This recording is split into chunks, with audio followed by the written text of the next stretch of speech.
And we are recording with Mr. Steve Carra, and it's actually never been easier. Sometimes you can tell if I'm doing like the fifth podcast in a day and I'll forget who I'm talking to. I'll have to like scroll the mouse over their name to make sure. But you've got to plaster it all behind you, so that makes my job easier. But Mr. Steve Carra, running for Congress, and before we get into all the topics, like for all future listeners, today is Friday, February 18th, 2022. So relevance is what's going on in Ukraine, what's going on in Ottawa right now is as Trudeau goes full dictator, freezing bank accounts, I guess the importance of crypto coin, the FBI making a new cryptocurrency unit. But more importantly than all those things, and I think you'd agree, is election integrity, because none of the topics we're going to talk about matter unless the votes matter. But before we dive into it, and because I love the sound of my own voice, I'll shut up. Mr. Carra, please introduce yourself. Thanks for having me on, Tommy. I'm Steve Carra, state representative here in Southwest Michigan, running for U.S. Congress. I was endorsed by President Trump back in September of last year. And I don't know if you heard, but Rand Paul just endorsed me in this past week as well. I didn't know the second one. Congratulations, man. That's badass. It's it's so to get into it, right? And I know everyone knows kind of the biggest topic for me is Section 230, but I've beat that to death with other candidates, and I think it's slowly dawning on me that it's not going to really matter. I'm just going to have to figure it out on my own. Go to Rumble, BitChute, Odyssey. I can sit around and be like, I'm going to wait for the government to break until it's just like, hey man, go find out your own path to like win. I don't want to be sitting here in 20 years still complaining about YouTube. But with that, really more important than any of the topics will be election integrity, right? And I mean, I think some people are probably warming up, even if they don't vocalize it, to the idea that something went down in 2020, as a lot of people, I think, are having the veil pulled back from their eyes, just seeing what's going on right now with COVID, collusion between the government and big pharma, namely Pfizer, covering up VAERS deaths, suppressing early treatment, and making $36.5 billion on the COVID vaccine, according to Axios. Maybe that will help people go, all right, well, if they're lying about that, what else are they? What was the other big lie? And those are the two things that you'd get suspended from YouTube for. I was permanently banned for talking about election integrity or fortification and COVID. Where do we stand right now? I guess we'll go with you, specifically in Michigan, about election integrity, because none of this matters. Oops. Well, so my sorry about that. This microphone just cut out. That's done that a couple times before. That's no good. But good thing we have it back. Can you hear me? Yeah, I can hear you. All right, good. That's happened a couple times before, and clearly I'm unprofessional. In Michigan, where do we stand on election integrity? Nothing matters if it gets fortified at 4 a.m. Like none of this podcast is pointless. Your campaign is pointless. And that's not an attack on you. I just mean in general. It does not matter if a Hail Mary of ballots can show up in a blacked out SUV at 4 a.m. So I certainly encourage people still, of course, to vote with all of the questions regarding the election and all the irregularities we saw. The alleged results say that I won. So the alleged results say that other good elected officials around the nation won. But there certainly are questions. And I was fighting for election integrity before the November 3rd election happened even. I won a lawsuit against the Secretary of State here in Michigan. She was trying to say that poll challengers had to maintain 6 feet of social distancing on election day. And I was like, well, you can't see a poll book or read a computer screen from 6 feet away. So I filed the lawsuit. I won a few days before the election, but largely throughout the state in many circumstances, including at the TCF Center, where some of the viewers may know about how they boarded up the windows after kicking out challengers. A lot of what created that tension was that the poll challengers were trying to be within 6 feet, and the election workers were telling them you had to stay back and social distance 6 feet. Well, they're like, well, Steve Carra won the lawsuit saying we can be within 6 feet and, verified our rights, but they were kicked out anyway. And so these are the types of things that, I was fighting for before the election even happened. Yeah, that's we kind of saw that in a lot of places though, right? Where it's There were things that they weren't allowed to do, different states changing things at the last second, and everyone knew they weren't allowed to do. But you could almost kind of steamroll it. It's like in middle school or high school when you like pull like a fast one on like a substitute teacher. And like hindsight, the teacher comes back from whatever pregnancy leave and she's like, "Did you guys do this?" And it was like you get scolded, but like y'all got away with it. You and all your idiot friends all happen to get a 95 on the test. But and then they tighten it up and they make sure it can't happen again. But in that moment, you can kind of just bulldoze. You tell the nerdy kid to shut up. We're doing it anyway. It seems like that's what a lot of things were happening when it was like, wait, this can't come in this late. What are they doing? Where's signature verification? And by the time it was all settled, you'd have a lot of people going, yeah, they couldn't have all that stuff. But guys, listen, Trump lost. Let's say, it's time for unity, all that bullshit. So I would imagine that's probably the same thing that happened with social distancing. But like that substitute teacher analogy, once you play that hand, you can't play it again. That hole gets plugged up. That weakness in the security gets fixed. Do you think that is actually a benefit going into 2022? Is you can only play that election fortification hand. People are wise to it now. Do you think that will be a benefit? Well, and I think it played out in 2021 in Virginia with Youngkin. Yeah, the number of people who poll challenged in Virginia was far higher. It was like 95% of capacity was filled by poll challengers compared to 20-30% many circumstances in other states. People are more engaged, more ready to go and verify that mistakes are not being made, whether intentionally or unintentionally, by the election workers on election day. Yeah. So, and was that in Michigan? I remember watching. I still have the screenshots on my phone of watching like the electoral map change at like 3:30, 3:35, 4 a.m. Was the boarding up of the windows? Was that Michigan? Yeah, at the TCF Center. It's over in the Detroit area. So, aside from this, just what we're talking about, people being more inclined, people being more awake to it. Ironically enough, kind of like an immune system. Once you attack it, now there's sort of antibodies towards it. What else has been done legally with mail-in? Because they're still going to try to milk the coronavirus, even though it's not nearly as big as a threat as it was 2 years ago. What else has been done? I mean, I'm more of on a big picture as opposed to relying on Joe Citizen.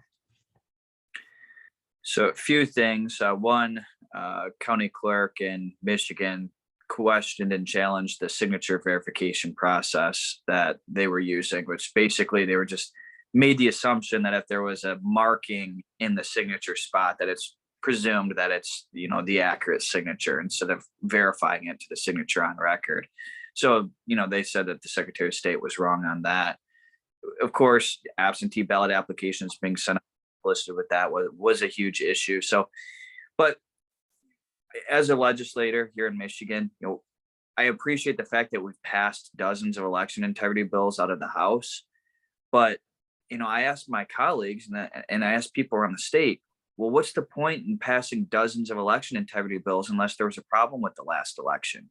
To me, it's hypocritical to work on election integrity bills if there was no problem with the last election. So I said, this is an insult to the people from my community. Yeah. I never thought about that, man. I like to think I'm moderately intelligent, but I never thought about that. How the hell can all these rules get passed if there's nothing to fix up? How can the doctor go in and fix everything if there wasn't a broken bone in the first place? It's like, you gaslit me and told me it wasn't broken. I was limping. Finally, you go, all right, we'll do a couple of X-rays. We'll put in like a titanium bolt in a cast, and you're like, you don't do that for a person with a perfectly good leg. That's a good point, man. So with that, then, what are the other things going on right now? Because I know, and it's always been a meme, at least in my life. I'm 31. Like, you don't need guns. Cling to your guns and your religion. It's who's going to attack you? The government. And I mean, really, in my experience on this planet in 1990, up until a couple of years ago, it did always seem, it sounded great, and it's something you've always stood for. But ultimately, there never really seemed to be a real threat from the government. And I know that that's the complacency that allows these things to flourish. But again, from my limited 3-decade experience on this planet, now in the last 2-3 years, really starting with the riots in 2020 to now the government, well, and that's just against your average or your fellow citizen, but now with government overreach, with censorship, with calls for censorship from the White House, with mandates to take an experimental gene therapy, and you can't even know about the results about it for 75 years. All the doctors who are behind it are being censored and removed, deplatformed, and you're going to have to take this thing in order, and you're going to have to get annual shots in order to participate in polite society. And as we're seeing now in Ottawa, when the workers finally do unite and go, dude, we're not doing this anymore. They are they're using the Emergency Powers Act. And I think as of about an hour and a half ago, the police have removed all media from downtown Ottawa. Joke's on them, because I'm interviewing after this a guy in downtown Ottawa. So, but now more than ever, you actually start to get it. It's like when your parents are like, always make sure you have a rainy day fund. But, I grew up, I went to private Catholic school, went to college. Yeah, sure, whatever. I'll just put it on the debit card. Versus when you're living on your own, you're like, this podcast thing I'm doing, it might not work out. I got to make sure that there's something in the bank account. It's much more real and it touches home. That's kind of how I feel about the Second Amendment now. It was always this abstract George Washington American flag thing, but it was, but whatever. Now it's very like, oh, the government will encroach. What are you going to do to push back against things like red flag laws, or even the comfort that the ATF has with tweeting on Valentine's Day? Hey, do you want to get back at your ex? Valentine's Day can be fun. Like, let us know if they have illegal weapons. We'll pay them a visit and make a Valentine's Day to remember. I mean, they're openly talking about swatting people, which will result in deaths of either officers and or civilians. What can you do? And I'm actually asking that. I don't know. What can you do to at least halt the encroachment on the Second Amendment? Definitely, we need to be ready and to defend when we need to defend, when bad things could possibly happen. But what I would like to see more of is us going on the offensive more and trying to make good things happen. So, for example, here in Michigan, I sponsor constitutional carry. It has not passed out. We actually haven't even gotten a hearing on it yet. But we have a Republican majority in the House, a Republican majority in the Senate, which is, we're supposed to be pro Second Amendment in both chambers. And the argument you hear from a lot of legislators is, well, the governor would veto it anyway. There's no sense in passing constitutional carry, so they don't try. Well, my thought is, will she veto constitutional carry, Governor Whitmer? Yeah, she would. But we should still do it this term, A, because it's doing our job to defend the right to keep and bear arms, and B, and more importantly, is it sets the foundation for next term. She's up for re-election here. She's, very disfavorable. Of course, she's been very quiet with the lockdowns lately because the midterms are coming up. So she's, trying to behave herself because she's trying to get reelected. But if we get it through the House and Senate this term and she vetoes it, that sets the foundation to next term when we have a Republican governor to get it across the finish line. So whenever legislators say, oh, no, we shouldn't pass it out of the House, or we shouldn't pass it, now it's not the right time, the governor would veto it anyway. No, we should do it, set it up for next time. Plus, it's just the mindset in general. I just hate that beta spineless. Well, what's the point? Like, dude, then don't have the job that you have. Go do something else. Like, go after it. I email 99% of guests I email won't even give me a response. Not even a rejection. If I get like a rejection, I'm like, hey, they recognize my existence. But you go for it anyway, and every once in a while, you do get one of them. I've now interviewed Dr. Malone, inventor of the mRNA vaccine, 6 times. I've had on Mike Durant. I've interviewed an Apollo astronaut 3 times. It doesn't, you're not ever going to get it if you don't go for it. And I mean, you're going to fail the vast majority of times, but that also is important, is start putting it out there in the public consciousness. Start putting it out there as a question for re-election. Like, why did you reject this? Because if you don't, you can't necessarily in good faith challenge, or at least to convince the populace. You can't necessarily challenge them and be like, well, if we had put this forward, she would have vetoed it. She could rightfully so say, you can't assume that, right? And who wouldn't do that? I mean, I know you are, but slimy politician, right? I mean, why wouldn't you use that tactic? You do have to quite literally bring it up to them, put it on the table, and get their rejection stamp. Like that's worth something. Right. And the tragedy that happened at Oxford High School with the shooting that was here in Michigan, killed 4 students. The response when tragedies like that happen is a lot of people end up saying, oh, well, we need to, be cautious now. Now's not the right time to work on Second Amendment type of legislation. The day after Oxford, and I actually looked at it not from a pro Second Amendment perspective, but from a school safety perspective. And so my argument for school safety was we need to be better prepared when tragedies like this happen, not less prepared. And because of that, we need to open up the conversation and dialogue to have more guns in schools so that we can properly respond when these things happen. I did that the day after the tragedy at Oxford High School. We need those types of bold leadership types of moves, not being, I guess, weak and cowards that now's not the right time and it might offend somebody. No, let's make the arguments and let's stand behind them. Yeah. In general, you can, but all these things point to people who want to be career politicians. That's what it's pointing towards. It's everything they're saying. Now is not the time, or she's going to veto it, or we can't do X, Y, or, she's backing off. Like you just said a couple minutes ago, she's backing off of lockdowns because re-election's coming up. That entire thing is the sort of like the heart of the beast. It's all about just perpetual re-election. I had on Mike Collins, who's running for Congress out of Georgia, and he kind of said it best when I was asking everything. He was, his thick Southern drawl. He was like, well, I don't care, man. I'm just going up there for 2 years. I know they ain't going to reelect me. He's like, I don't plan on making friends. And I was just like, that's kind of like a badass way to go in it. Like, well, Tommy, if you're a radical, you're not going to get reelected. I'm like, dog, I only need to get elected once. Like, I'm going in there to do the thing. What is your take on that? Because again, I can, in my leather chair, I can dictate how things should be ran in Michigan, a state I've never been to. But is there some truth to that you can't go in there with the mindset of you got to play ball, you got to do X, Y, and Z, because then you just become another faceless suit spouting the same things about now's not the time, versus going in there kind of, with some like Chuck Norris energy and just being like, yeah, man, y'all are probably going to vote me out, but let's get shit done while I'm here. I think good policy is good politics. And so there's 2 ends of a spectrum. On one end of the spectrum, you have where the vast majority of elected officials are, where they don't want to ever rock the boat. They don't ever want to hurt somebody's feelings or offend somebody. So they try to take the most neutral and gentle stance possible. On the other end of the spectrum, you have people who say what they mean and they mean what they say.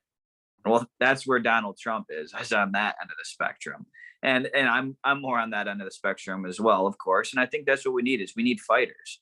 We don't need milquetoast Republicans who are just going to go in there and try not to ever get on anybody's bad side. We need to win the arguments. I mean, if you look over the course of the last few decades, how has society been on a trend? Have we been on a trend towards following the Constitution more, protecting our freedoms more, upholding, the office better?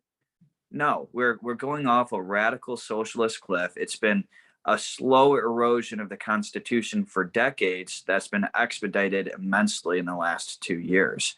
And I think the more that this is an expedited process, this is a very critical time right now. Are we going to reverse this ship, or are we going to go off the deep end? And then by that point, there's no turning back. Now's the time to fight. We have to save our country. Now's the time. Yeah. I mean, the hill is here. Right, the hill to fight on is here. It's been going very slowly. Yeah, some like Yuri Bezmenov active measures, slower and slowly. It's been eroding for a long time. I interviewed Kent Clisby, a former CIA counterintelligence officer. His book Willing Accomplices about the whole erosion of the Constitution over the past 6 or 7 decades. It's been slow. It's been methodical, and you have to respect your enemy.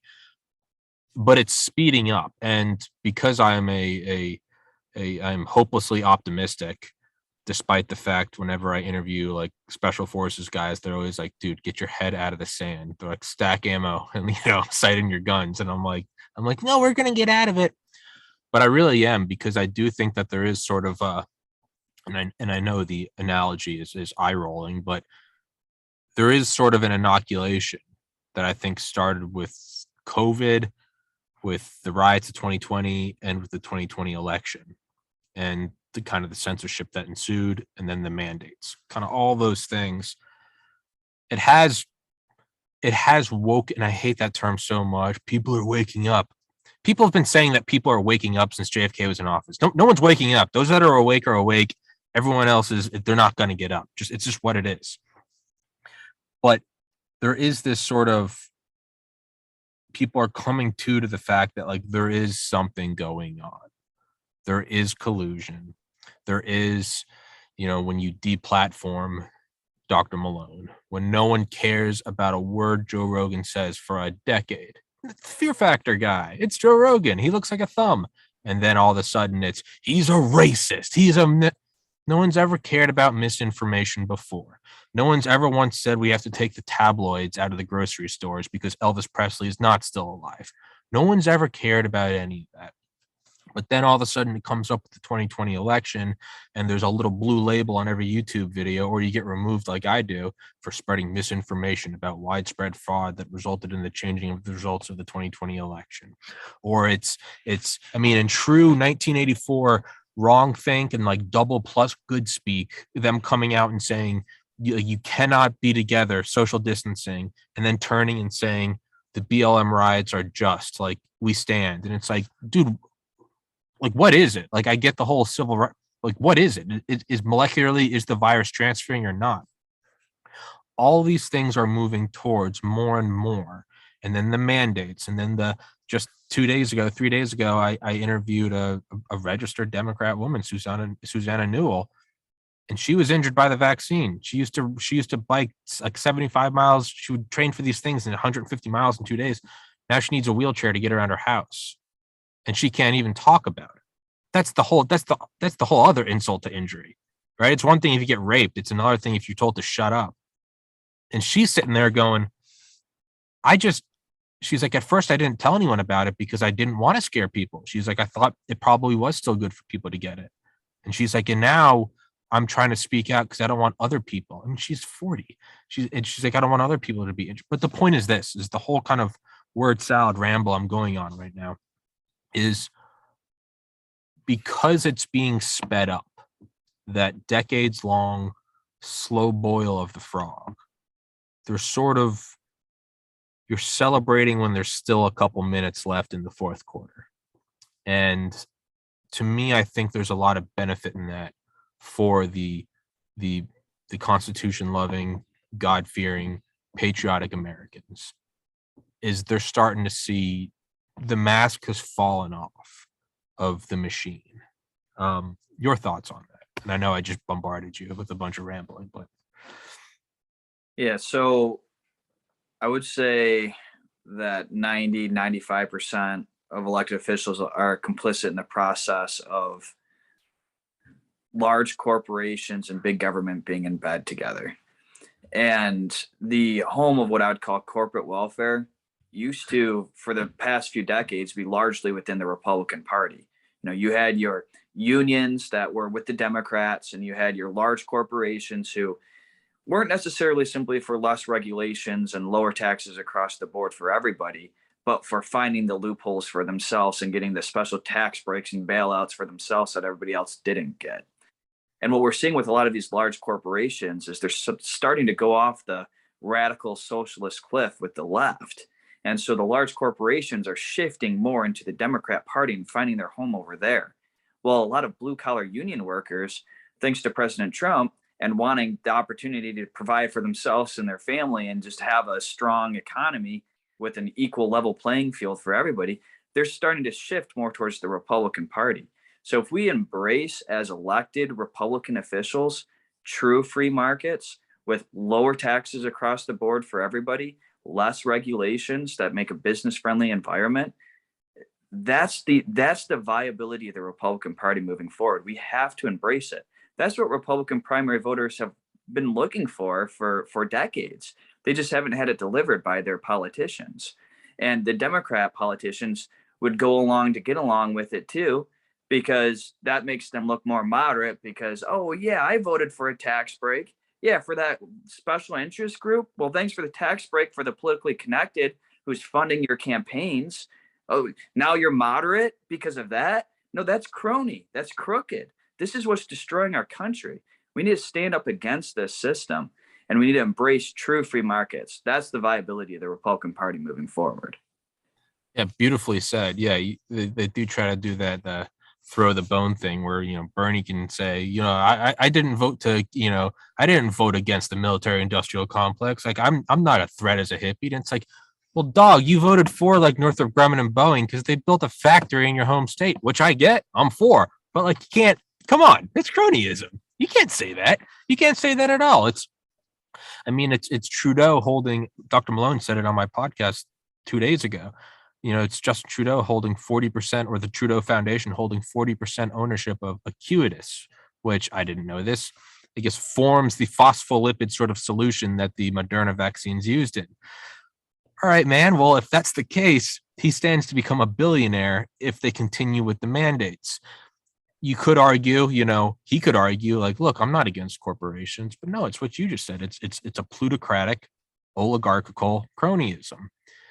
There is sort of, it seems like there's almost another switch of parties going on then, right? If the workers uniting, and granted it's Canada, but if like the workers uniting, the blue collar workers uniting are being stamped out by the state and cheered on by the left, the very same left they're cheering for the marriage between big pharma and the state to inject an experimental mRNA vaccine into the blue collar workers uniting. I mean, you couldn't write like a more ironic thing, right? The big corporate pharma versus like vitamins and minerals and exercise, and the blue collar workers versus like the elitists. There does seem to be a natural switch going on right now. Is that what you're trying to get across? And I have to ask these questions because I genuinely don't know. Yeah, that's largely what I'm getting across. And doctor-patient relationship, absolutely.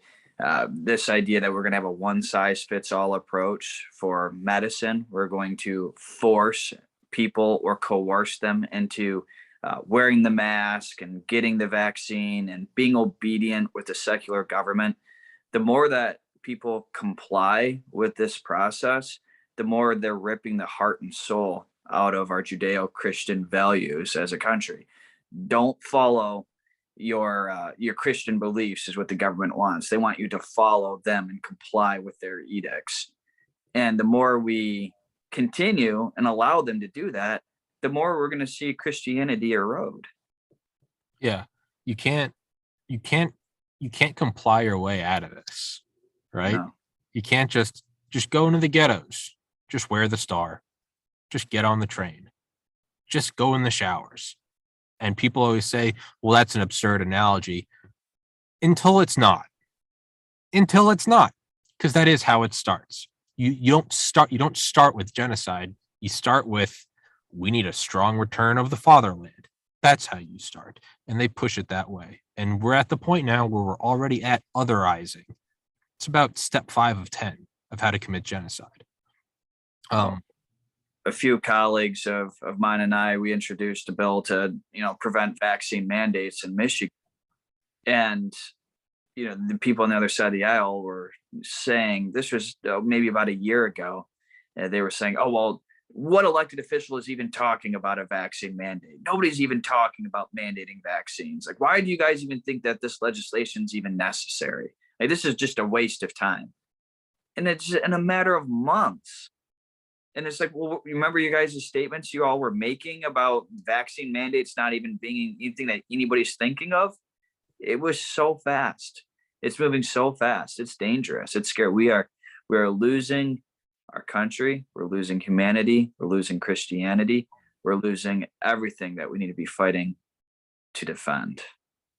And really, it's not even everything we're saying aren't even necessarily like Republican points. I mean, at the core of what we're saying is, less formally, you do you, I'm gonna do me. That's kind of Bodily, right. That's kind of what it is. Yeah. bodily autonomy and privacy rights are things that a lot of Democrats agree with. If you want to dye your hair blue and change sexes and go for it. If you want to wake up in the morning and smoke pot and scream about atheism, I mean, genuinely, I'm not saying this sarcastically, like, God bless. Like, that's what's so great about this. Because I have been that guy. I have been a liberal guy. I have had hair down to my ass and said, oh, atheism's the only way to go. I've done that and I've grown myself, but it's because I'm free to do that, right? Now I can sit here and talk about the things I want. And in 5 years, I might be interviewing Democratic candidates because I've switched again. But that's the beauty, is it's our ability to do me and you do you. I don't want to tell anyone they can't get a vaccine. I don't want to tell anyone that they can't, turn off social media because they don't like the misinformation. You shouldn't have to be plugged in. You also shouldn't be forced to not be part of that. You shouldn't be shut out from polite society. It all is just, it's personal liberty. It's personal autonomy. If you want to go live in Brooklyn and do whatever, God bless you. You want to go live in the middle of Montana on 100 trillion acres, God bless you. That's all I want. I think that's all you want, but it's getting muddied up to be this whole Republican Democrat thing. But to me, that's kind of more the importance of what I'm trying to do now more with this podcast is what you just said a minute ago. Why do you need these anti-mandate laws? We aren't doing mandates. No one's talking about mandates, you conspiracy theorist. And now it's mandates. You need passports. We're seeing that more and more, right? The meme that what's the difference between a conspiracy theory and fact, and it's 3 to 6 months. That's what we're seeing more and more now. And they do a very effective job about gaslighting you. Of if you bring up, hey guys, weren't you just saying that no one's ever going to introduce these passports? These passports were inevitable. What are you talking about? And it's like, dude, you just said.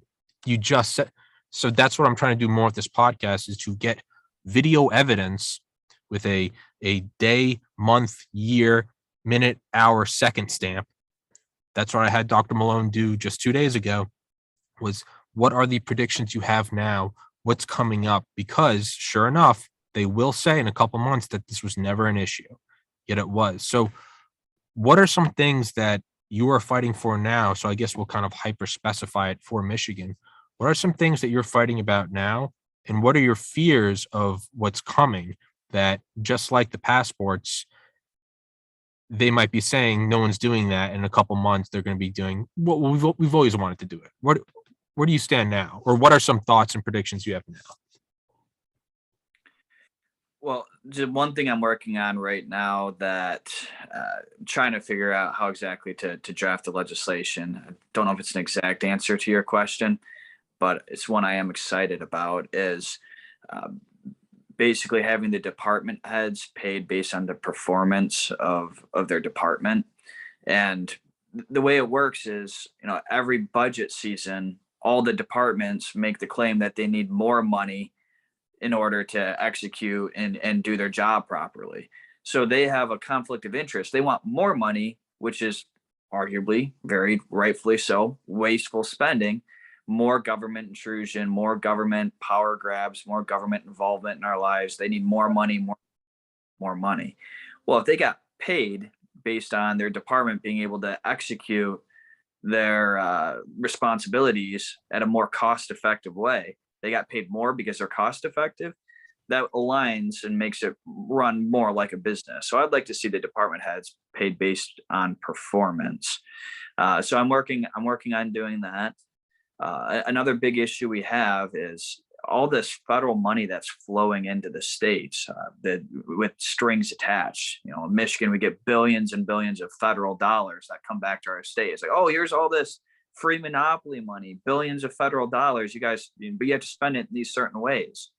And well, so if coerces us into bigger government. To me, that's a violation of the 10th Amendment. We have states' rights, but they're going to sit here and tell us we can turn down that federal money if we want to. It's our choice. We could decide as a state, we can turn down those billions of dollars coming into our state, or we can take it with strings attached. And it acts like we have a freedom or a choice as state legislators to decide whether or not to take it. It's like, what a joke. That's coercion. That's just like everything we see with the manipulation of society with its all approach to medicine.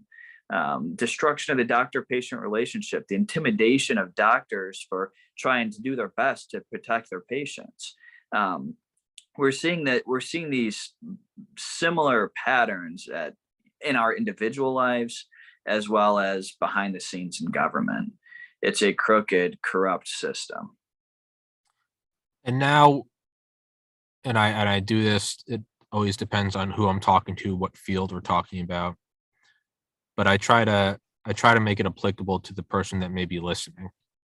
Is what can someone do in Michigan? So the analogy I always use is, say you look at climate change and you have Greta Thunberg foaming at the mouth, and we need the Paris Accords, and it's going to cost $100 quadrillion a decade, whatever. It's this grandiose, kind of like what I was saying to you beforehand. Like, I would love to see Section 230 repealed, or can I just stop complaining about it, find a website, an alternative website, and start uploading my podcast there? And it sucks to suck, but grab your balls and move forward. If it comes to global warming, you can say we need all this versus like, all right, I'll start recycling. All right, I'll start recycling. Maybe I'll take a 10-minute shower instead of a 20-minute one. But to me, those are very empowering things, because it's what can you do to change the world without feeling like it has to be some monolithic thing. I always talk about mental health. I try to interview people who are experts in the future of mental health. I lost a sibling to suicide in 2014. Mental health sucks. But instead of leaving it out there like I hope a big pharma cures depression one day, instead I'm like, what can I do? I can bring on people. I can try to remove the stigma around it, talk about, you're not crazy if you have suicidal thoughts. Open up about it. People do care. People do love you. Is it a little bit? It's a little bit. Am I changing the world? Probably not. But it's something that I can do. And it makes me, and it cascades into other people wanting to do things they can do. What are things that people in Michigan, or more directly, what are things that you're going to do that will directly affect the people? Because we can sit here and talk about the decades-long erosion of Marxists and, fighting against China and personal liberties, and that's all great and everything, but it's also a lot of sound bites. What's like all like bullshit aside, like what can you do? And I'm not trying to put you on the hot seat, more so, as I just explained, I like to see things put into actual action. What can I, Tommy, do? Granted, I don't live in Michigan, but I think you're picking up what I'm putting down. In the near future, the way I see me having an influence is largely in two different parts. One, at the federal level with running for U.S. Congress, I see me being a loud voice against the corruption, as we've mentioned. And to elaborate on that before I get into my second point, we've run trade deficits as a country for 50 years. And, we have a redistribution of wealth from the working class in America to able-bodied people who are not working, but also towards the large corporations getting the special deals that everybody else doesn't get. And so the wage disparity back in the 60s, the top CEO closer to 55 times what their lowest paid employee was. And now we're looking at closer to 600 times what their lowest paid employee is. So this isn't because of free markets. I mean, if you're getting rich off of fair and honest trade without a relationship with government and a special deal from government, more power to you. But if it's because of crookedness and it's a redistribution of wealth to the politically connected, who supports that? Unless you're one of the politically connected. And if you are one of the politically connected and you support it because it is in your interest, well, I think you should check your heart if that's how you're voting, is for your own personal interest instead of the well-being of society. Trade deficits for 50 years, that means that laborers in other countries have to work extra hard in order to subsidize our consumption habits in America.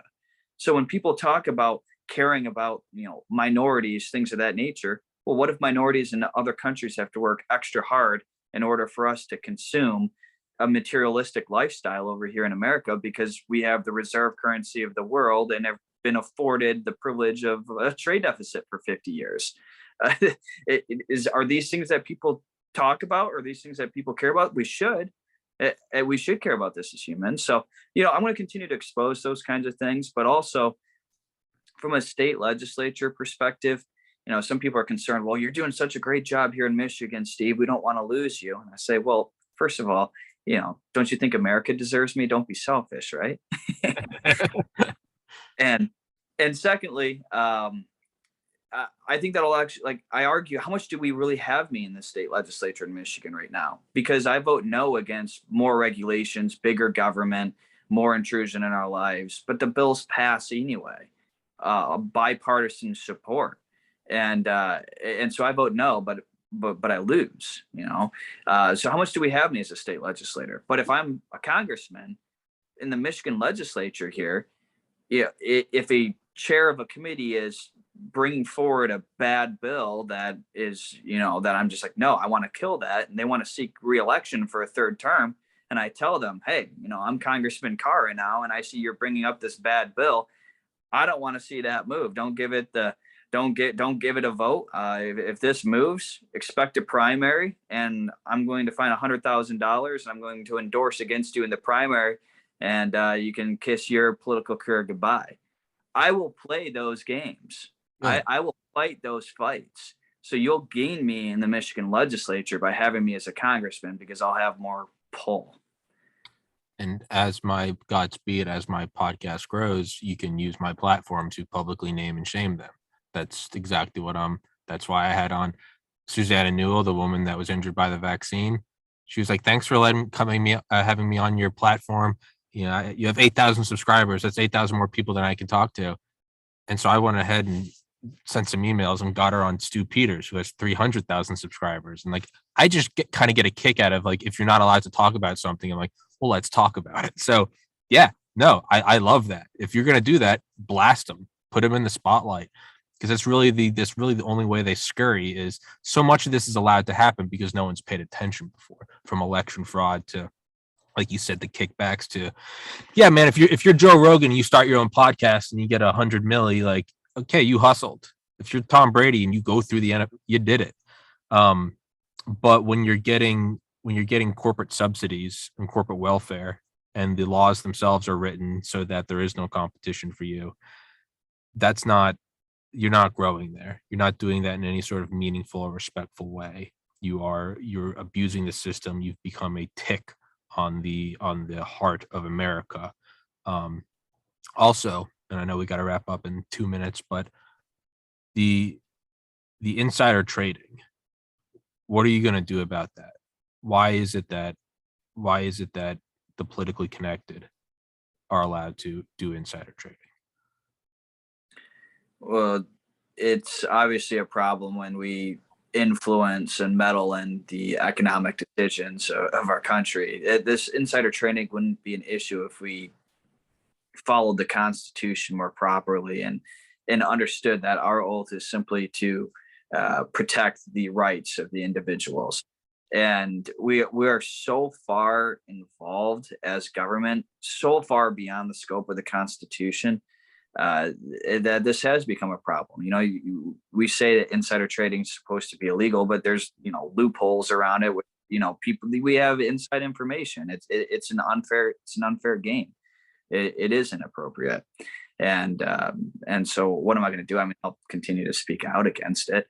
Would be happy to advocate whatever we can do to stop it. But the founding fathers said that Congress is supposed to meet at least one time per year. That's one thing in the Constitution I wish they would have done. They didn't envision so many committees and so many meetings and such a full-time legislature. The federal government was supposed to be so small, and for the purpose, protecting us from our rights being violated, whether domestically or from foreign invasion. Like these were the basic concepts, but government is way too big, way too intrusive, way too involved in the economic affairs of our country. Yeah, to me, the layman who, again, I have no political savvy, but if I could look at like the one thing that I think would resonate with everyone. Kind of like how Trump had the ability to just kind of talk like, yeah, I get that. He's just calling it out. You'd have to gut insider trading. It's so insane that when you look at the top performing hedge funds in the world, they're all topped by Nancy Pelosi and Dan Crenshaw. I'm sorry, but if Warren Buffett's doing it, man, okay, then he really is like the GOAT, right? He is the Oracle from Omaha. All right, he just figured it out. But when Nancy Pelosi and Dan Crenshaw are managing to outperform these hedge funds, man, like I don't invest in the stock market. I invest in other things because I don't know the stock market and I don't want to lose what little money I have, or I can take a risk and do it. But if you just get to see what's on the inside, if Tommy Carrigan goes from, every once in a while, maybe I buy a stock that goes up and I make $10 and I become a congressman, and now you see me and I'm doubling my wealth every 18 months. There's nothing that's going to make the average American feel more disillusioned than that. You're very simply, you're getting to flip to the back of the book and see the answers to the practice questions. And that's complete horseshit. So, I mean, for whatever it's worth, man, I mean, the most important thing is definitely election integrity. But I would say if you really want to resonate with just anyone from across the aisle, you got to shut that shit down. And I know I'm sorry for the language. I know you got to probably keep it squeaky clean, but like that is some BS, man. Like that they get to do that. And I would hate to see you take advantage of that as well. Not saying you would, obviously. I wouldn't have you on my show if I didn't want to see you do well, but I'll get off my little soapbox. Closing thoughts, and I know I got to let you run. Well, and I want to live the most modest lifestyle people could imagine as a congressman. I want stability and security in my life. Imagine anybody would want, but I don't need fancy things. I drive a car with 360,000 miles on it, and it gets me from point A to point B. Until it's not reliable, it's going to be my car because it's doing its job. I don't need fancy things. I just want to make a difference in the world. And that's why I want to go to Washington. And the power that people look to have in being elected officials, well, we need to, what I want to do is I want to turn the power back to the people. You control the destiny of your own lives. That's what we need. We need to get it out of the hands of politicians. And it's going to be an honor to go to Washington and fight. If people who want to find out more about me, you can go to carraforcongress.com, CARRA. Of course, you can read it behind me, forcongress.com. And anything you want to do to support me, I certainly would appreciate. And obviously my podcast, Carrigan, CARRIGAN. But it was a weird thing just hearing CARR. I'm like, oh, kind of. I was like, hey, I'll put your links in the description. Obviously, I'll put your social media, the donation page, the about you page, all that good stuff. Mr. Carr, I'd love to have you back on here sometime. Thank you so much for coming on here. I know I don't ask the most normal questions and I don't stay on topic. I kind of ramble in and out of things, but actually, I don't apologize for that. That's who I am. So, normal elected official. Normal isn't going to save our country here. We need fighters. So, hell yeah, man. Thank you so much. God bless. God bless America. Mr. Carra, thank you so much, sir. I will send you an email when this episode's up. I got 2 more podcasts today, so it won't be till later this evening. All the links will be in the description, everybody. Go check them out. And love to chat with you again sometime, man. Thank you so much. Sounds good. Thanks, Tommy.